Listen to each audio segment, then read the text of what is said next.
history. We're kind of, as we started out big, we're getting small. So now we want to discuss a little bit more about just ambassador history. So learning more about us as an organization, as a service-oriented team. So this handout we received last week, it says at the very top, SCC Ambassador History. I'm going to need some volunteers. Who wants to read the first section there? Alright, first one says, Kiara. Nice and loud. In 1969, an organization was founded by the Activities Office and Public Affairs Office at San Diego State College entitled the Golden Girls. This group was patterned after the Bruin Bells of UCLA. Yeah, so SCC Ambassadors in the beginning actually originated as an all-women's group. And it was patterned after one of the other universities who had a similar group called the Golden Girls. Alright, who's next? Who wants to go next? Daniela? In the mid-70s, the organization changed its name to the Aztec Ambassadors, reflecting a desire to include men and women in the organization.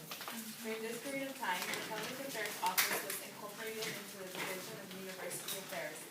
The reorganization of public affairs led to a lack of purpose for the Aztec Ambassadors. Many of the functions the organizations had were taken over by the other offices within the university. Again, you start seeing a shift and a transition to include men in the organization. So that's captured in that paragraph there. Who's our next volunteer? Katie? After a few years of being dormant, the Aztec Ambassadors were called upon once again. In 1979, President Thomas B. Day requested that all offices working with prospective students get together and create a working plan and provide one central place where prospective students and the general public could receive information about San Diego State University. Alright, let's go next. The office supporting these activities would be Student Outreach Services. The Aztec Ambassadors were asked if they would like to participate in this program. This new organization agreed to become the first SDSU ambassadors. The SDSU ambassadors grew significantly throughout the 1980s. It doubled in size and became highly respected in the community and on campus. Again, you get to see kind of the evolution. It seemed like the 1980s was a period of growth, and that's where it all started in terms of the name, the SCC Ambassadors. Next. In 1989, ambassadors moved their office from Student Outreach Services, SOS, to the Student Resource Center, SRC. Okay. Jordan?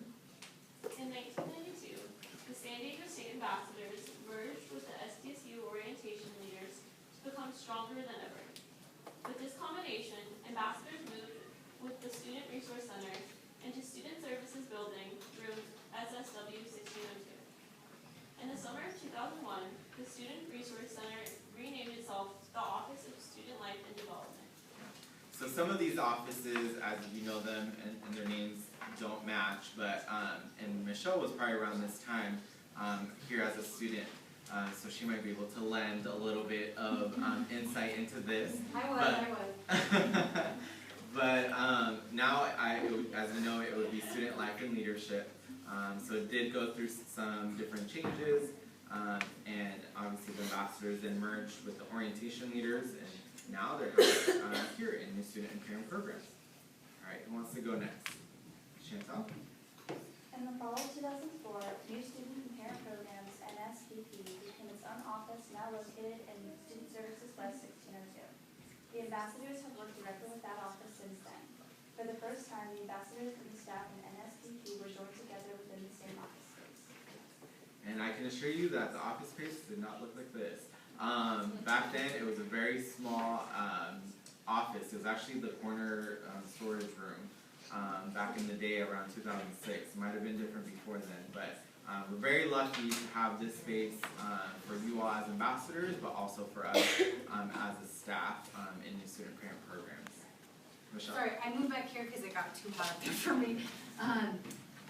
My office space when I was an ambassador was even smaller than that, and only like 3 or 4 of us could fit at a time. So respect this space, enjoy this space.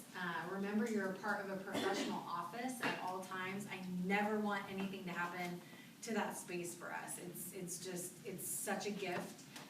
The university created like a little office workspace for us to prep for our events, and then a little home for you to prep before your tours and your events. So always remember, even when it's fun for you guys to chat and to hang, or even to study back there, that you keep, noise to minimum, because we meet with all types of university officials in our offices during the week, so just remember that. But as Frankie said, it is a gift. We are so thrilled that we have that space for you all and for our office.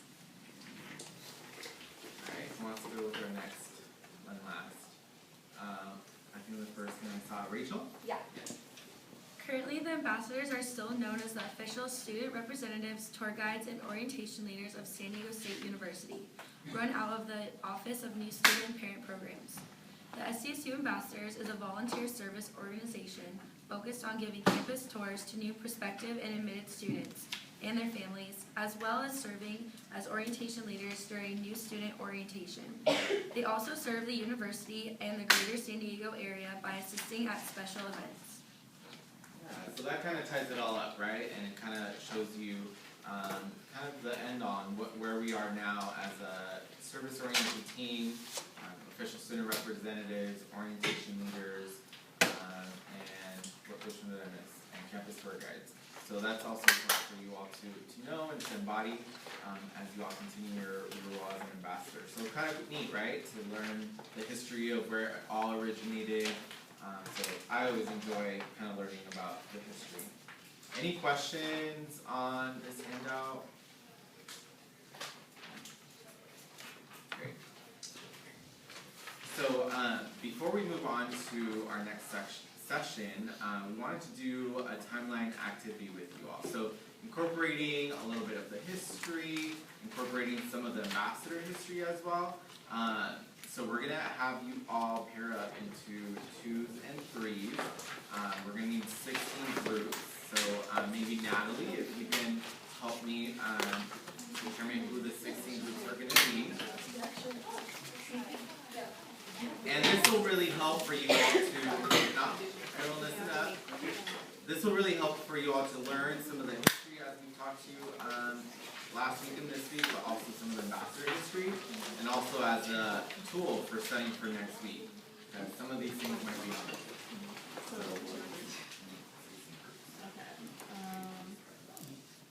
Let's see. So we have 22. I'm a statistics major, this is still hard. Okay. We'll just divide the groups in half then, or each row in half. So you two can be together, you two. And then, then we'll have you three, and then you three. So just splitting it in half. Split this right here in half, this right here. 7, 8, 9, you 3, 10, 11, 12.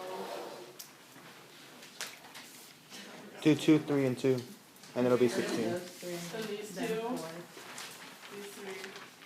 Do 2 and then 2 and then 2. So that's still be 16. Two,